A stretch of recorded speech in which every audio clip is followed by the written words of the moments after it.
नमस्कार। निशुल्क ज्योतिष परामर्श केंद्र में आप सबका स्वागत है। आज दिनांक 26 जनवरी 2025 रविवार, गणतंत्र दिवस की आप सब लोगों को बहुत बहुत शुभकामनाएं। मेरा मोबाइल नंबर 8005817305। जैसे कि कल हमने चर्चा की थी, आप अपने लग्न के द्वारा आपको प्राप्त रिश्तों के बारे में जानकारी किस प्रकार से हो सकती है, किस रिश्ते से आपको सुख मिलेगा, किस रिश्ते से आपको दुख मिलेगा, कौन सा रिश्ता आपके लिए सहयोगी होगा, कौन सा रिश्ता आपके लिए शत्रुवत होगा, ये सब आप इस रिश्तों की कुंडली के द्वारा अध्ययन कर सकते हैं। अब इसका अध्ययन किस प्रकार से किया जाता है, ये आज हम एक उदाहरण स्वरूप कुंडली बना करके उसके द्वारा अध्ययन कर रहे हैं कि इसका अध्ययन हम किस प्रकार से कर सकते हैं। जैसा कि आप देख रहे हैं, रिश्तों की जो कुंडली हमने कल बनाई थी, उसी के पास में एक उदाहरण स्वरूप कुंडली और निर्माण की है, जिसका लग्न 3 नंबर है, जिसमें चंद्रमा स्थित है। अब चंद्रमा जो कि द्वितीय भाव का, कुटुंब भाव का स्वामी है और वह लग्न में स्थित है, अर्थात वह लग्न आपको क्यों प्राप्त हुआ है, आज इसके कारण को जानेंगे और इससे संबंधित अध्ययन करेंगे। सबसे पहले देखते हैं, आपको 3 नंबर लग्न प्राप्त हुआ है। 3 नंबर लग्न वायु तत्व का होता है, मिथुन राशि होती है, स्वामी बुध होते हैं, दिव्य स्वभाव होता है। इस प्रकार से आपका जो व्यक्तित्व है वह वायु के समान होगा, अर्थात आप कहीं पर भी रहें या आप ना भी हों, तब भी आप चर्चा में शामिल होंगे, यादों में शामिल होंगे, अर्थात आपका अस्तित्व उस जगह भी होगा जहां आप नहीं होंगे। मिथुन राशि है, अर्थात आपका व्यक्तित्व, राशि से देखते हैं तो हमेशा किसी के साथ रहने का, किसी को साथ रखने का आपका व्यक्तित्व होगा, अर्थात आप जीवन में कभी भी अकेले नहीं रहेंगे, हमेशा आपके साथ कोई ना कोई होगा। दिव्य स्वभाव, अर्थात आपका स्वभाव इस प्रकार का होगा कि कभी खुशी, कभी गम, कभी झगड़ा, नाराज़गी, कभी प्रेम, किंतु आप ना प्रेम लंबे समय तक रख पाएंगे और ना ही झगड़ा लंबे समय तक रख पाएंगे। अब चंद्रमा वहीं विराजमान है और चंद्रमा द्वितीय भाव का स्वामी है, अर्थात आपको व्यक्तित्व जो प्राप्त हुआ है वह आपके कुटुंब के लिए प्राप्त हुआ है। आप अपने व्यक्तित्व का निर्माण इस प्रकार से करेंगे कि कुटुंब में आप सर्वोपरि होंगे, आपका अस्तित्व सर्वोपरि होगा और यह अस्तित्व का निर्माण आपका कहाँ से होगा, तो लग्न के स्वामी और राशि के स्वामी पंचम भाव में जाके बैठे हुए हैं, जो कि पूर्व जन्म को दिखाता है, अर्थात आपको जो ये व्यक्तित्व प्राप्त हुआ है यह पूर्व जन्म के कारण प्राप्त हुआ है।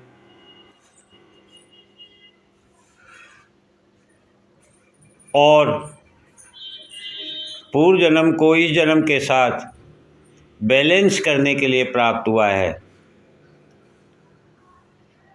क्योंकि वहाँ पर 7 नंबर राशि है। अब आपके व्यक्तित्व का निर्माण जब कुटुंब के द्वारा हो रहा है, कुटुंब के लिए हो रहा है, तो आप देखेंगे कि आपका दूसरा भाव जिसमें 4 नंबर राशि लिखी हुई है, वहाँ पर मंगल और राहु है, जो आपका कुटुंब भाव होता है।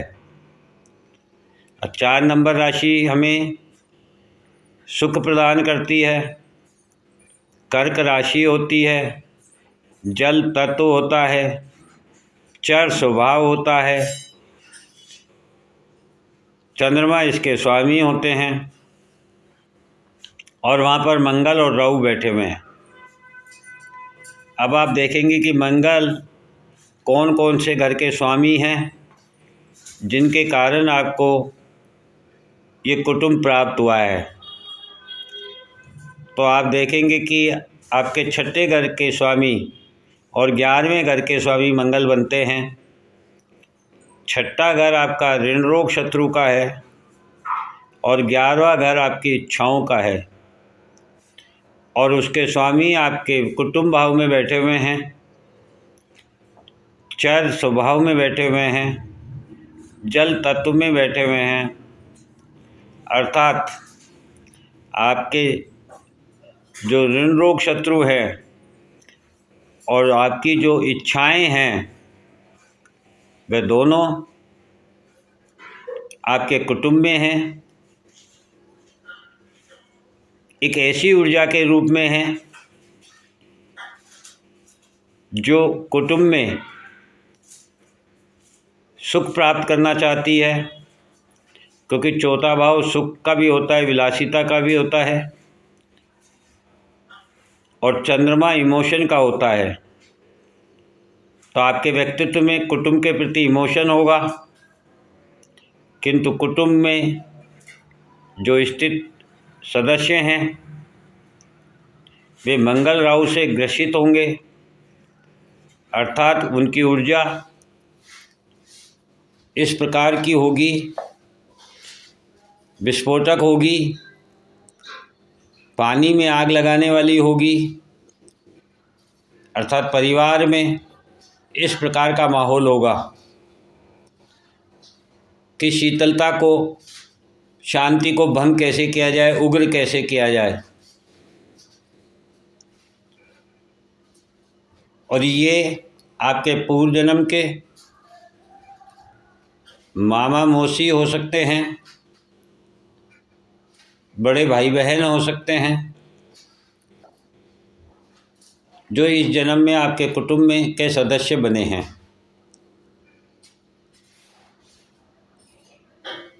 तीसरा नंबर आता है आपका तीसरा भाव, जहाँ 5 नंबर राशि लिखी हुई है।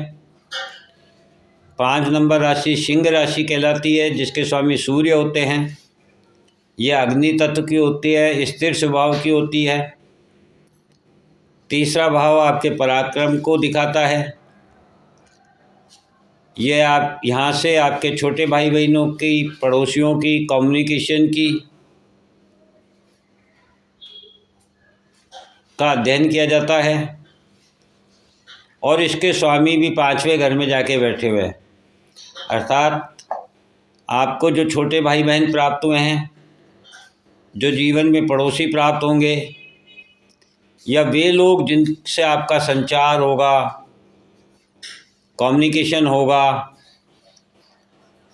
वे सभी लोग आपके पूर्व जन्म के भाव में, संतान के भाव में बैठे हुए हैं। अर्थात पूर्व जन्म में आप इन सभी को अपने संतान रूपी सम्मान देते थे। ये आपके लिए संतान की भांति थे, जो इस जन्म में आपको छोटे भाई बहनों के रूप में, पड़ोसियों के रूप में, या जिनसे भी आपका संचार होगा, कम्युनिकेशन होगा जीवन में, फिर वह चाहे काम के प्रति हो, धर्म के प्रति हो, समाज के प्रति हो, किसी भी प्रकार से हो, वे सभी लोग पूर्व जन्म में आपके संतान की भांति थे।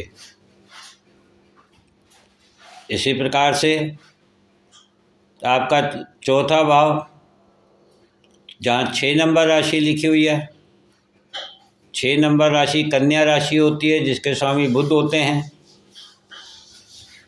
यह भूमि तत्व की होती है, देव स्वभाव होता है। अब 6 नंबर से हम माता, मित्र और फादर इन लॉ का विचार करते हैं रिश्तों में, अर्थात आपके इस जन्म का सुख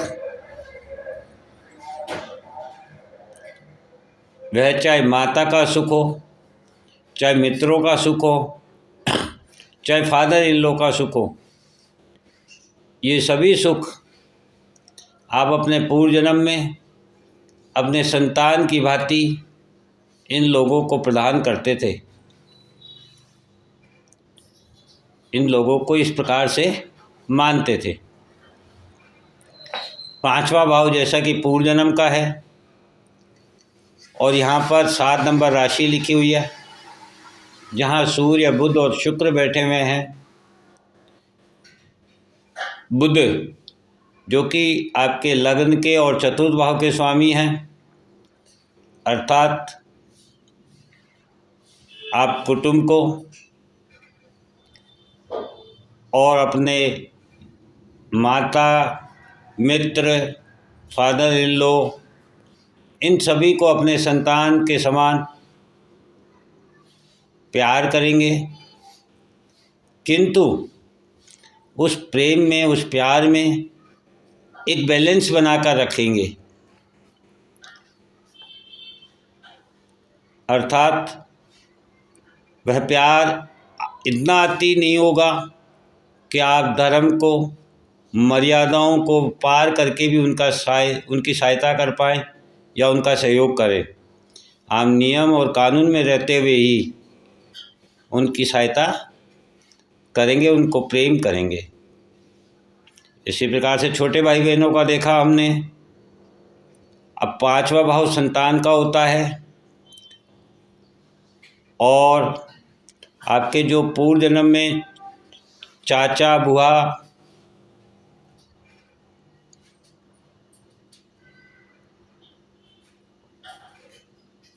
या आप अपने व्यक्तित्व का जो व्यय करेंगे वह भी अपनी संतान की तरह करेंगे, और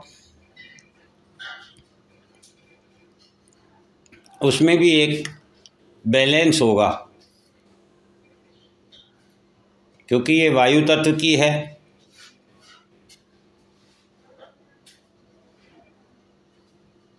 और चर स्वभाव की है, तो ये गतिशील है, अर्थात ये सभी लोग समय के साथ बदलते भी रहेंगे। इनका व्यवहार बदल सकता है, इनकी सोच बदल सकती है, इनके आपसे संबंध बदल सकते हैं, किंतु ये हमेशा आप इनको हमेशा अपने संतान की भांति इनकी सहायता करेंगे, क्योंकि वायु हर जगह विद्यमान होती है, वह भले ही दिखती ना हो।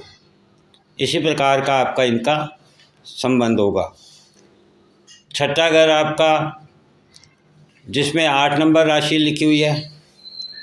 8 नंबर राशि हमारे मामा मौसी को दिखाती है। ये वृश्चिक राशि होती है, इसके स्वामी मंगल होते हैं, और इस जन्म में ये आपको ऋण रोग शत्रु के रूप में प्राप्त हुई है। अर्थात इस जन्म का आपका जो ऋण है, जो शत्रु हैं, जो रोग हैं, वे आपके मामा मौसी हो सकते हैं, जो आपके परिवार में स्थित हैं किसी न किसी रूप में।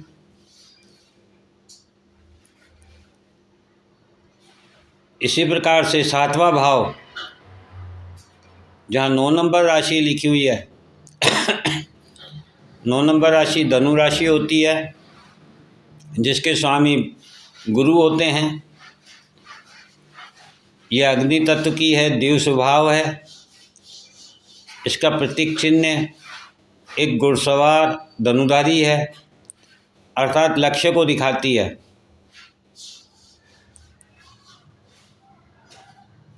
और 9 नंबर राशि जीवन साथी की होती है।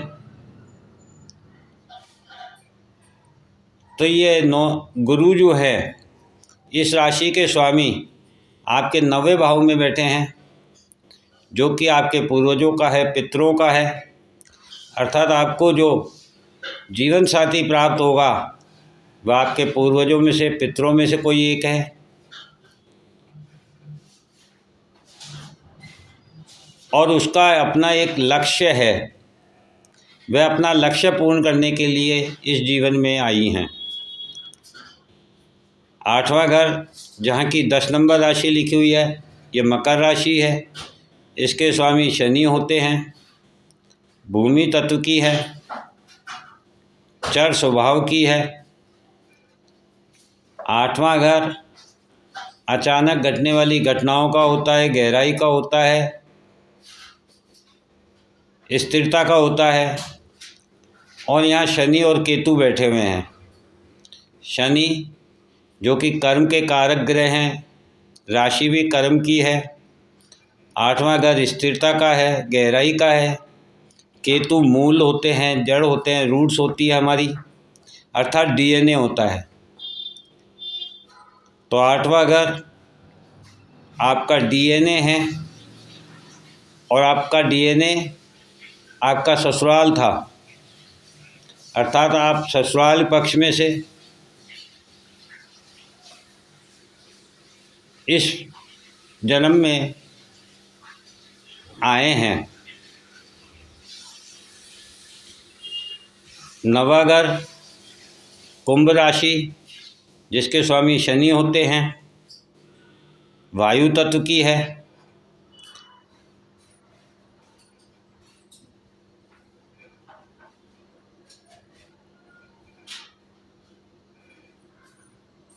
स्थिर स्वभाव की है।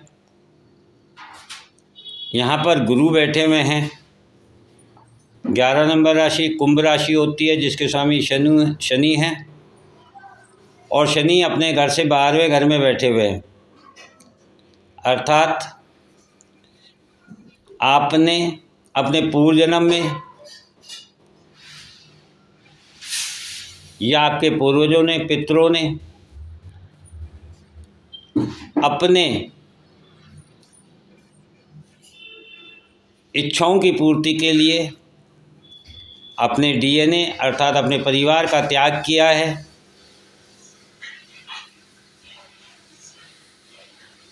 अपने परिवार का त्याग करने के कारण आपने जो ज्ञान प्राप्त किया, जो धर्म प्राप्त किया, जो सिद्धियां प्राप्त की, जिसके कारण आपके 9वें घर में गुरु है, वह बताते हैं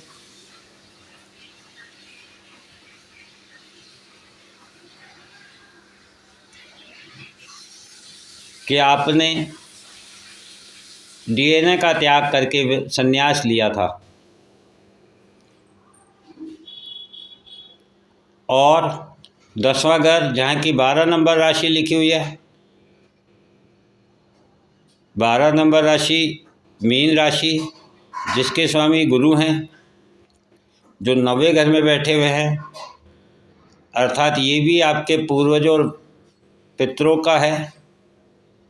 अर्थात आपको जो कर्म करना है वह भी अपने पूर्वजों के लिए, पितरों के लिए करना है, और उनकी इच्छाओं की पूर्ति करनी है।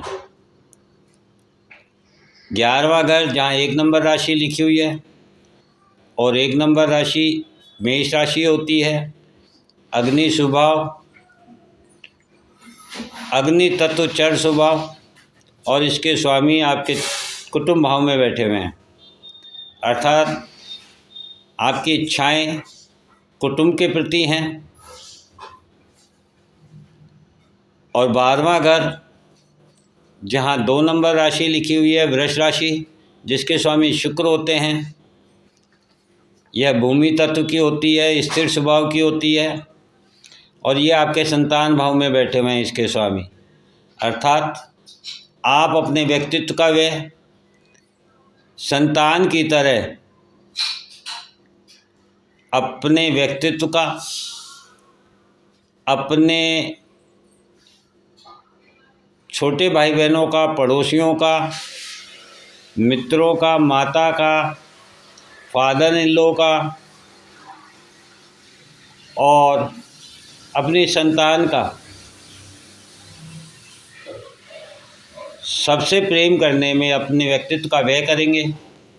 लेकिन वह प्रेम एक बैलेंसिंग होगा, अति नहीं हो सकता है। कोई आपका प्रेम के कारण दुरुपयोग नहीं कर सकता है। इस प्रकार का आप इन रिश्तों से इस जीवन में होने वाले प्रभाव को जान सकते हैं। अब आप अपनी कुंडली का अध्ययन स्वयं करें। कोई परेशानी हो तो व्हाट्सएप पर कृपया इस बात को ध्यान से सुनें, केवल व्हाट्सएप पर भेजें। व्हाट्सएप पर ही आपको जवाब प्राप्त होगा।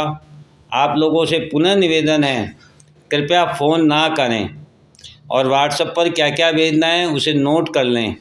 सबसे पहले आप अपना नाम लिखें, अपना जन्म दिनांक लिखें, जन्म समय लिखें, जन्म स्थान लिखें और फिर अपनी समस्या लिखें। ये 5 चीज़ें आप व्हाट्सएप पर भेज दें। व्हाट्सएप पर ही आपको जवाब मिल जाएगा।